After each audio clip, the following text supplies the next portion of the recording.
ನಮಸ್ಕಾರ ಸ್ನೇಹಿತರೆ, welcome back to ಪರಿಸರ ಪ್ರಪಂಚ ಕನ್ನಡ ಯೂಟ್ಯೂಬ್ ಚಾನಲ್ಗೆ.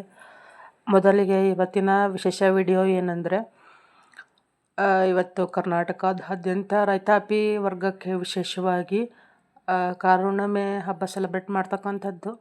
ಸೊ ತಮ್ಮೆಲ್ಲರಿಗೂ ಕಾರುಣ್ಣಿಮೆ ಹಬ್ಬದ ಶುಭಾಶಯಗಳು ಅಂತ ಹೇಳ್ತಾ ಈ ವಿಡಿಯೋನ ಸ್ಟಾರ್ಟ್ ಮಾಡಿದ್ದೀನಿ. ಮಾರ್ನಿಂಗ್ ಸ್ಟಾರ್ಟ್ ಆಗಿದೆ. ಇವತ್ತು ಸೋಮವಾರ ಅಲ್ವಾ, ಸೊ ನನ್ನ ಮಗಳು ಸ್ಕೂಲ್ಗೆ ಹೋಗ್ತಾ ಇದ್ಲು. ಅವಳು ಹೋಗೋ ಟೈಮಿಂಗ್ಸು ಮಾರ್ನಿಂಗು 7:30 ಸ್ಟಾರ್ಟ್ ಆಗಿಬಿಡುತ್ತೆ ಅವಳು ಹೋಗಲಿಕ್ಕೆ ಕೆಲಸಗಳು. ಸೊ ನಮ್ಮ ಕಡೆ ಎಲ್ಲ ಕಡಲೆಬೇಳೆ ವಡೆ ಮಾಡ್ತಾರೆ, ಬಟ್ ನನಗೆ ನಿನ್ನೆ ನೆನಪಾಗಲಿಲ್ಲ ಅದನ್ನು ನೆನೆಸಿಡ್ಬೇಕು ಅಂತ ಹೇಳಿಬಿಟ್ಟು, ಹಾಗೆ ನನ್ನ ಮಗಳು ಆಲೂಗಡ್ಡೆ ಬಜ್ಜಿ ಮಾಡಿ ಮಮ್ಮಿ ಅಂತ ಹೇಳಿದ್ಲು. ಬೆಳಗ್ಗೆ ಪೂಜೆ ಇದೆಲ್ಲ ಮುಗಿಸ್ಕೊಂಡ್ಬಿಟ್ಟು ಒಂದು ಗ್ಲಾಸ್ ಟೀ ಕುಡಿಲಿಕ್ಕೂ ಟೈಮ್ ಇರಲಿಲ್ಲ. ವಿಶೇಷವಾಗಿ ನಾವು ಕಾರುಣ್ಣಿಮೆನ ತುಂಬ ಸಾಂಪ್ರದಾಯಿಕವಾಗಿ ಆಚರಣೆ ಮಾಡ್ತೀವಿ. ತುಂಬ ಹಿಂದಿನ ದಿನದಿಂದಲೂ ಇದೇ ಥರ ನಮ್ಮ ಹಿರಿಯರು ಆಚರಣೆ ಮಾಡಿರ್ತಕ್ಕಂಥದ್ದು. ಸೊ ಹಾಗಾಗಿ ನಾನಿವತ್ತು ವಡೆ ಅಂದರೆ ಯಾವುದಾದ್ರೂ ಆಗಿರ್ಬೋದು, ಕಡಲೆ ಹಿಟ್ಟಿಂದು ಅಂತ ಹೇಳಿಬಿಟ್ಟು, ಸೊ ಆಲೂಗಡ್ಡೆ ಬಜ್ಜಿನೇ ಮಾಡ್ಕೊಳ್ತಾ ಇದ್ದೆ. ಅವಳಿಗೆ ಒಂದು ಸ್ವಲ್ಪ ರೈಸ್ ಎಲ್ಲ ಮಾಡಿಟ್ಬಿಟ್ಟು ಬಜ್ಜಿನೂ ಕೊಟ್ಬಿಡೋಣ ಅಂತ ಹೇಳಿಬಿಟ್ಟು, ಅವಳಿಗೆ ತುಂಬ ಇಷ್ಟ. ಸೊ ಹಾಗಾಗಿ ಬಾಕ್ಸ್ಗೆಲ್ಲ ರೆಡಿ ಮಾಡ್ತಾಯಿದ್ದೆ. ಏನಾಯಿತು ಅಂತಂದರೆ, ಹಿಟ್ಟೆಲ್ಲ ಕಲಿಸ್ಬಿಟ್ಟು ಮಾಡಬೇಕು, ಟೈಮ್ ಆಗೋಗಿತ್ತು. ಅನ್ನ ಎಲ್ಲ ಕಲಸಿದೆ, ರೈಸ್ ಕಲಸಿಟ್ಬಿಟ್ಟು ಒಂದು ಸ್ವಲ್ಪ ನೈವೇದ್ಯಕ್ಕೂ ತೆಗೆದಿಟ್ಬಿಟ್ಟೆ. ಮತ್ತಲ್ಲಿ ಟೈಮ್ ಆಗೋಗುತ್ತೆ ಅದು ಒಂದು. ಮತ್ತು ಅದೆಲ್ಲ ಊಟ ಮಾಡಿಬಿಟ್ರೆ ಅಂದರೆ ನೈವೇದ್ಯಕ್ಕೆಲ್ಲ ಅದು ಅಷ್ಟು ಸೂಕ್ತ ಅನಿಸಲ್ಲ. ಸೊ ಹಾಗಾಗಿ ಅದನ್ನು ಮುಂಚೆನೇ ತೆಗೆದಿಟ್ಬಿಟ್ಟು ರೆಡಿ ಮಾಡಿಟ್ಟಿದ್ದೆ. ನೋಡಿ ಕಾಣಿಸ್ತಾ ಇರ್ಬೋದು. ಹಾಗೆ ಬಜ್ಜಿನೂ ಸಹ ರೆಡಿ ಆಗ್ತಾಯಿತ್ತು. ಅದನ್ನು ಒಂದು 5ರಿಂದ 6 ತೆಗೆದಿಟ್ಬಿಟ್ಟೆ. ಮೊದಲು ಯಾವ್ದು ಮಾಡಿರ್ತೇವೋ ಅದನ್ನು ಎತ್ತಿಟ್ಬಿಟ್ರೆ ಮುಗಿದೋಯ್ತು. ಸೊ ಹಾಗಾಗಿ ಬಜ್ಜಿನೂ ರೆಡಿ ಆಗ್ತಿತ್ತು. ಅವಳು ಟಿಫನ್ ಸಹಿತ ಮಾಡ್ತಾಯಿದ್ಲು. ಬೆಳಿಗ್ಗೆ ಎಷ್ಟು ಅವಸರ ಆಗುತ್ತೆ ಅಂದರೆ ಉಸಿರು ಬಿಡೋಕ್ಕೂ ಆಗೋಲ್ಲ, ಅಷ್ಟು ಟೈಮ್ ಆಗಿ ಹೋಗುತ್ತೆ. ಸೊ ಅವಳ ಬಾಕ್ಸಿಗೆಲ್ಲ ರೆಡಿ ಆಗ್ತಾಯಿತ್ತು.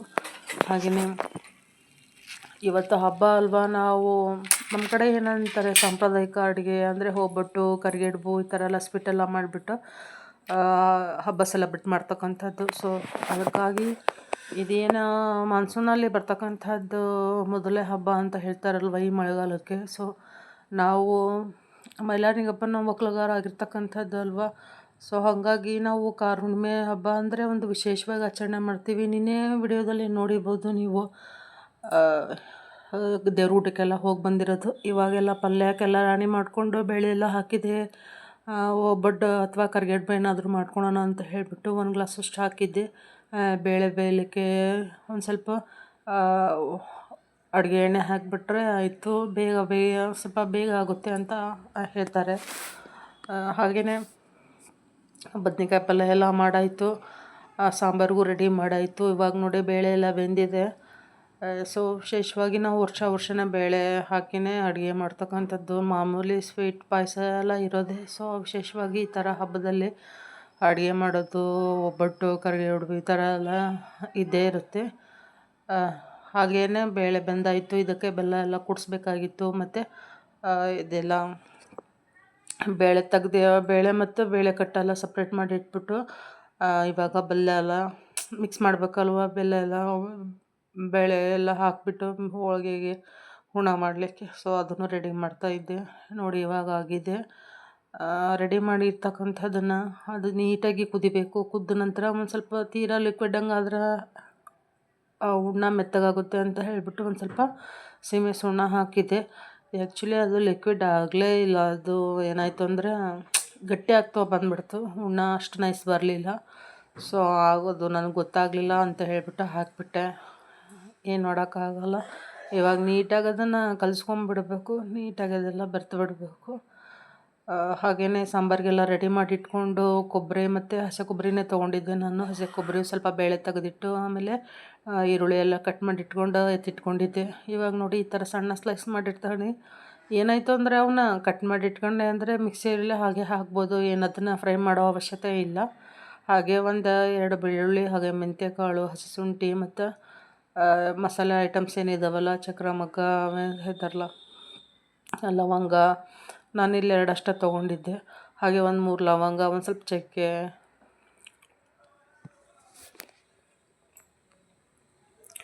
ಒಂದು ಏಲಕ್ಕಿಕಾಯಿ ಮತ್ತು ಒಂದು 5ರಿಂದ 6 ಇವನ್ನ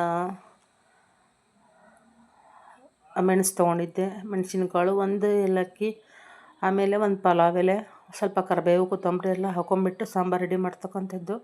ಒಬ್ಬೊಬ್ಬರು ಒಂದೊಂದು ಥರ ಮಾಡ್ತಾರೆ ಸೆಲೆಬ್ರೇಟ್ ಹಬ್ಬನ. ಕೆಲವು ಕಡೆ ನಾವು ಈ ಥರ ಸೋಮವಾರ ಬಂದರಷ್ಟೇ ಕರುಣೆ ಮಾಡೋದು. ನಮ್ಮ ಕಡೆ ನಮ್ಮ ಈ ಒಂದು ಹಾವೇರಿ ಭಾಗದಲ್ಲಿ ನೋಡಿ. ಇವಾಗ ಎಣ್ಣೆ ಇಟ್ಟಿದ್ದೀನಿ. ಎಣ್ಣೆ ಕಾದ ನಂತರ ಇದೇನು ಕೆಲವೊಬ್ರು ಏನು ಮಾಡ್ತಾರೆ, ತವದಲ್ಲಿ ಹಾಗೆ ಫ್ರೈ ಮಾಡ್ತಾರೆ. ನಾವು ಆ ಥರ ಫ್ರೈ ಮಾಡಲ್ಲ, ಎಣ್ಣೆ ಮೂಲಕನೇ ಕರೆದ್ಬಿಟ್ಟು ಅದನ್ನು ಸಾಂಬಾರಿಗೆ ರೆಡಿ ಮಾಡ್ತಕ್ಕಂಥದ್ದು. ಸೊ ಕಟ್ಟಿನ ಸಾಂಬಾರಿನ ವಿಡಿಯೋ ಏನಾದರೂ ಸಪ್ರೇಟಾಗಿ ಬೇಕು ಅಂತ ಹೇಳಿದರೆ ಕಮೆಂಟ್ ಮೂಲಕ ಹೇಳಿ. ನನ್ನ ಈ ಪರಿಸರ ಪ್ರಪಂಚ ಕನ್ನಡ ಯೂಟ್ಯೂಬನ್ನು ಕೊನೆವರೆಗೆ ನೋಡಿ ನಿಮ್ಮ ಸಲಹೆ ತಿಳಿಸಿ, ಹೇಗಿದೆ ಅನ್ನೋದನ್ನು. ತಪ್ಪಿದರೆ ಅದನ್ನು ತಿದ್ದೋ ಪ್ರಯತ್ನ ಮಾಡ್ತೀನಿ. ಹಾಗೆ ಮತ್ತು ನನ್ನ ಯಾರೆಲ್ಲ ನನ್ನ ಪರಿಸರ ಪ್ರಪಂಚ ಕನ್ನಡ ಯೂಟ್ಯೂಬನ್ನು ನೋಡಿಬಿಟ್ಟು ಸಬ್ಸ್ಕ್ರೈಬ್ ಮಾಡ್ದೇ ಇರ್ತೀರಲ್ವ, ಸೊ ದಯವಿಟ್ಟು ಸಬ್ಸ್ಕ್ರೈಬ್ ಮಾಡಿ. ನನ್ನ ಒಂದು ಚಾನಲ್ ಬೆಳವಣಿಗೆಗೆ ನೀವು ಸಹಕಾರಿಯಾಗಿ ಅಂತ ತಿಳಿಸ್ತಾ, ಈ ಸಾಂಬಾರಿನ ಒಂದು ಐಟಮ್ಸ್ ಎಲ್ಲ ಎಣ್ಣೆಯಲ್ಲಿ ನೀಟಾಗಿ ಫ್ರೈ ಮಾಡ್ತಕ್ಕಂಥದ್ದು. ಮೆಂತ್ಯಕಾಳು ಸ್ವಲ್ಪ ಅಂದರೆ ಸ್ವಲ್ಪ ತೊಗೊಂಡಿದ್ದೀನಿ, ಅಂದರೆ ಜಾಸ್ತಿ ಆದರೆ ಸ್ವಲ್ಪ ಅಷ್ಟು ಇದಾಗಲ್ಲ. ಸೊ ಆಲ್ರೆಡಿ ಎಲ್ಲ ಸಾಂಬಾರು ಪೌಡ್ರಲ್ಲೇ ಮಿಕ್ಸ್ ಇರುತ್ತೆ, ಆದ್ರೂ ಇರಲಿ ಅಂತ ಫಾರ್ಮಾಲಿಟೀಸ್ಗೋಸ್ಕರ ಈ ಥರ ಚೆನ್ನಾಗಿರುತ್ತೆ ಕಟ್ಟಿನ ಸಾಂಬಾರಿಗೆ ಅಂತ ಹೇಳಿಬಿಟ್ಟು ಕರಿಬೇವು ಅದೆಲ್ಲ ಹಾಕ್ಕೊಂಡು, ಸ್ವಲ್ಪ ಜೀರಿಗೆ ಸಾಸಿವೆ ಎಲ್ಲ ಹಾಕ್ಕೊಂಡು, ಉಳ್ಳಾಗಡ್ಡಿ ಬೆಳ್ಳುಳ್ಳಿ ಅದನ್ನೆಲ್ಲ ನೀಟಾಗಿ ಫ್ರೈ ಮಾಡ್ಕೋಬೇಕು. ನೋಡಿ ಇವಾಗ ಅದನ್ನೇನು ಜವಾರಿ ಬೆಳ್ಳುಳ್ಳಿ ಹಲ್ವಾ ಸಿಪ್ಪೆ ತೆಗಿಯೋ ಅವಶ್ಯಕತೆ ಇಲ್ಲ. ಸೊ ನಾವು ಹಾಗೇ ಬಳಸ್ತೀವಿ. ಸಿಪ್ಪೆ ಇದ್ರೂ ಅದೇನಷ್ಟು ಗಟ್ಟಿ ಇರಲ್ಲ, ತೆಳುವಿರುತ್ತೆ. ಸೊ ನಮ್ಮ ಭಾಗದಲ್ಲೆಲ್ಲ ಜವಾರಿ ಬೆಳ್ಳುಳ್ಳಿನೇ ಸಿಗುತ್ತೆ. ಸೊ ಹಾಗಾಗಿ ನಾವು ಅದ್ರ ಮೇಲ್ಗಡೆ ಸಿಪ್ಪೆಯನ್ನು ರಿಮೂವ್ ಮಾಡೋಕ್ಕೆ ಹೋಗಲ್ಲ, ಸುಮ್ಮನೆ ಹಾಗೇ ಬಳಸ್ತೀವಿ. ಸೊ ನೋಡಿ ಇಷ್ಟ ಆಯಿತು. ಇದಾದ ನಂತರ ಈರುಳ್ಳಿ ಎಲ್ಲ ಹಾಕ್ಕೊಂಡು ಫ್ರೈ ಮಾಡ್ತಕ್ಕಂಥದ್ದು. ಅದೆಲ್ಲ ಆದ್ಮೇಲೆ ನಂತರ ಇವು ಅರಿಶಿನ ಪುಡಿ ಮತ್ತು ಸಾಂಬಾರು ಪೌಡ್ರು, ಗರಂ ಮಸಾಲ, ಚಿಲ್ಲಿ ಪೌಡ್ರೆಲ್ಲ ಹಾಕ್ಕೊಂಡು ನೀಟಾಗಿ ಫ್ರೈ ಮಾಡ್ಕೋಬೇಕು. ಇವಾಗ ನೋಡಿ ಇದು ಒಂದು ಸ್ವಲ್ಪ ಕಲರ್ ಚೇಂಜ್ ಆಗೋವರೆಗೂ ಕೈ ಆಡ್ಕೋಬೇಕು. ನೋಡಿ ಇವಾಗೆಲ್ಲ ಆಗಿದೆ ಕಲರು. ಸ್ವಲ್ಪ ನೋಡಿ ಎಷ್ಟು ನೀಟಾಗಿ ಕಾಣಿಸ್ತಾ ಇದೆ ಅಂತ. ಕಟ್ಟಿನ ಸಾಂಬಾರು ಮಾಡೋದೇನಷ್ಟು ಕಷ್ಟದ ಕೆಲಸ ಅಲ್ಲ. ಕೆಲವೊಬ್ಬರು ಕೆಲವೊಂದು ಥರ ಮಾಡ್ತಾರೆ. ನನಗೆ ಬಂದಿರೋದಿಷ್ಟು. ಸೊ ಇದು ಹೇಗಿದೆ ಅನ್ನೋದನ್ನು ಕಮೆಂಟ್ ಮೂಲಕ ತಿಳಿಸಿ, ಇದು ಸರಿನೋ ತಪ್ಪು ಅಂತ. ನೋಡಿ ಇವಾಗೆಲ್ಲ ಪೌಡರೆಲ್ಲ ಹಾಕಿದೆ, ಅರಿಶಿನ ಪುಡಿ ಮತ್ತು ಚಿಲ್ಲಿ ಪೌಡರು, ಸಾಂಬಾರು ಪೌಡ್ರು ಮತ್ತು ಗರಂ ಮಸಾಲ ಪೌಡರೆಲ್ಲ ಹಾಕಿಬಿಟ್ಟು ಅದು ಗಟ್ಟಿ ಆಯಿತು ಅಂತಂದರೆ ಸ್ವಲ್ಪ ಬೇಳೆ ಕಟ್ಟು ತೆಗೆದ್ವಲ್ಲ ಅದನ್ನು ಹಾಕ್ಕೊಂಡ್ರೆ ನಡೆಯುತ್ತೆ. ನೋಡಿ ನಾನು ಇವಾಗ ಅದು ಎಲ್ಲ ತಳಕ್ಕೆ ಹತ್ತುತ್ತೆ ಅಂತ ಹೇಳಿಬಿಟ್ಟು ಅದು ಆಗಬಾರ್ದು ಅಂತ ಅನ್ನೋ ಕಾರಣಕ್ಕೆ ಸ್ವಲ್ಪ ಇದನ್ನು ಹಾಕ್ಕೊಂಡು, ಹುಳಿ ಎಲ್ಲ ಲಾಸ್ಟಲ್ಲಿ ಹಾಕ್ಕೊಂಡು, ಹುಣ್ಸಿನ ಹುಳಿ. ಸೊ ನಾನು ಅದನ್ನು ಸ್ವಲ್ಪ ಕಟ್ಟೆಲ್ಲ ಹಾಕ್ಕೊಂಡ್ಬಿಟ್ಟು ಲಿಕ್ವಿಡ್ ಟೈಪ್ ಮಾಡಿಕೊಂಡೆ. ಅದೇನಾಗಲ್ಲ, ಅದೇನೇ ಇನ್ನೂ ಚೆನ್ನಾಗಿ ಬೆಂದಿದ್ದೆಲ್ಲ ಇದಾಗುತ್ತೆ ಅಂತ ಹೇಳಿಬಿಟ್ಟು ನೋಡಿ ಈ ಥರ ಆಯಿತು. ಸೊ ಇದೆಲ್ಲ ಮುಗಿಸ್ಕೊಂಡು ಇಷ್ಟು ಬೇಳೆ ಬೆಂದಿದೆ ನೋಡಿ, ಎಷ್ಟು ಗಟ್ಟಿ ಆಯಿತು, ಸಿಕ್ಕಾಪಟ್ಟೆ ಗಟ್ಟಿ ಆಯಿತು. ಸೊ ಹಾಗಾಗಿ ಹೂರ್ಣ ಅಷ್ಟು ಸಾಫ್ಟ್ ಬರಲಿಲ್ಲ. ಇವಾಗ ನೋಡಿ ಇದು ಸಾಂಬಾರಿಗೆ ಎಷ್ಟು ಸಾಫ್ಟ್ ಬಂದಿದೆ ಅಂತ. ಇಷ್ಟು ಸಾಫ್ಟು ಬರಲಿಲ್ಲ ಹೂರ್ಣ. ಸೊ ಸಾಂಬಾರಿಗೆಲ್ಲ ರೆಡಿ ಮಾಡಿ ಇಟ್ಕೊಂಡೆ. ಒಬ್ಬಳೇ ಇರೋದ್ರಿಂದ ಅಷ್ಟಾಗಿ ಕ್ಲಿಪ್ಸ್ ಎಲ್ಲ ತೊಗೊಳಕ್ಕಾಗಲಿಲ್ಲ. ಎಷ್ಟಾಗುತ್ತೋ ಅಷ್ಟು ಸಾಧ್ಯ ಮಾಡಿಕೊಂಡು ಕ್ಲಿಪ್ಸ್ ಎಲ್ಲ ರೆಡಿ ಮಾಡಿಕೊಂಡು ನಿಮ್ಮ ಮುಂದೆ ಇಟ್ಟಿದ್ದೀನಿ. ಅದು ಅಭಿಪ್ರಾಯ, ನಿಮ್ಮ ಅಭಿಪ್ರಾಯ ಹೇಗಾದರೂ ಅದು ಸರಿ, ನಾನು ಅದನ್ನು ಅಕ್ಸೆಪ್ಟ್ ಮಾಡ್ತೀನಿ. ನೋಡಿ ಇವಾಗ ಸಾಂಬಾರಿಗೆಲ್ಲ ಒಗ್ಗರಣೆ ಹಾಕ್ಕೊಂಡ ನಂತರ ಅದು ಸಾಂಬಾರು ಕುದಿಸಿದ್ರೆ ಆಯಿತು. ನುಗ್ಗೆಕಾಯಿ ತೊಗೊಂಬಂದಿದ್ದೆ, ಒಂದು 1/4 kg ಅಷ್ಟು ನುಗ್ಗೆಕಾಯಿ ಎಲ್ಲ ಹಾಕ್ಬಿಟ್ಟು ಲಾಸ್ಟಲ್ಲಿ ಸ್ವಲ್ಪ ಉಪ್ಪು ಮತ್ತು ಬೆಲ್ಲ ಹಾಕಿದರೆ ಮುಗೀತು. ನಾನಿಲ್ಲಿ ಬೆಲ್ಲ ಹಾಕೋಕ್ಕೆ ಹೋಗಲಿಲ್ಲ, ಯಾಕಂದರೆ ಅದು ಆ್ಯಕ್ಚುಲಿ ಮತ್ತು ಬೆಲ್ಲ ಬ್ಯಾಳೆ ಬಂದಿದ್ದಾಗಿತ್ತಲ್ಲ, ಹಾಗಾಗಿ ಸಿಕ್ಕಾಪಟ್ಟೆ ಸಿಹಿ ಆಗುತ್ತೆ ಅಂತ ಹೇಳಿಬಿಟ್ಟು ಈ ಲಾಸ್ಟಲ್ಲಿ 2 ಚಮಚದಷ್ಟು ಉಪ್ಪು ಹಾಕಿದ್ದೀನಿ. ಉಪ್ಪು ನಾವು ಕಡಿಮೆನೇ ತಿನ್ನೋದು, ಸೊ ಹಾಗಾಗಿ ಅಷ್ಟೊಂದು ಸ್ಟ್ರಾಂಗ್ ಇರಲಿಲ್ಲ ಅಂತ ಹೇಳಿಬಿಟ್ಟು ಪುಡಿ ಉಪ್ಪನ್ನು 2 ಚಮಚದಷ್ಟು ಹಾಕಿದ್ದೀನಿ. ನೀಟಾಗಿ ಕುದಿಬೇಕು ಸಾಂಬಾರು. ಕುದ್ದ ನಂತರ ಚೆನ್ನಾಗಿ ಬರುತ್ತೆ. ಏನಂದರೆ ಸಾಂಬಾರು ಪಾತ್ರೆ ಒಳಗೇ ಕುದ್ದೆ ಅಂದರೆ ಎಲ್ಲ ಐಟಮ್ಸು ನೀಟಾಗಿದೆ, ಕರೆಕ್ಟಾಗಿದೆ ಅಂತಲೇ ಅರ್ಥ.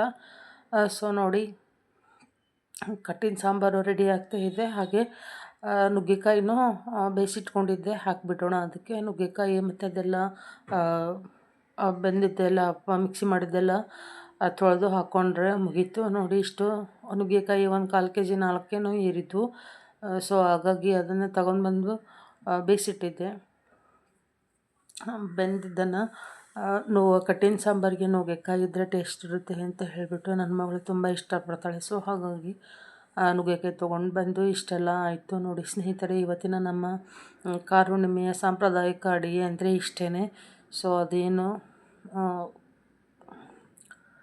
ಮಾಡಬೇಕು ಅಂದರೆ ಹೇಗಾದರೂ ಆಗುತ್ತೆ. ಸೊ ಅಷ್ಟು ಏನು ಕಷ್ಟದ ಕೆಲಸ ಅಲ್ಲ. ಬೇಳೆ ಬೇಯಿಸಿ ಹೂರಣ ತೆಗೆದುಬಿಟ್ಟು ಕಟ್ಟಿನ ಸಾಂಬಾರು ಮಾಡೋದು ಅದೇನೋ ಇದಲ್ಲ, ಈಸಿಯಾಗಿ ಕಲಿಬೋದು.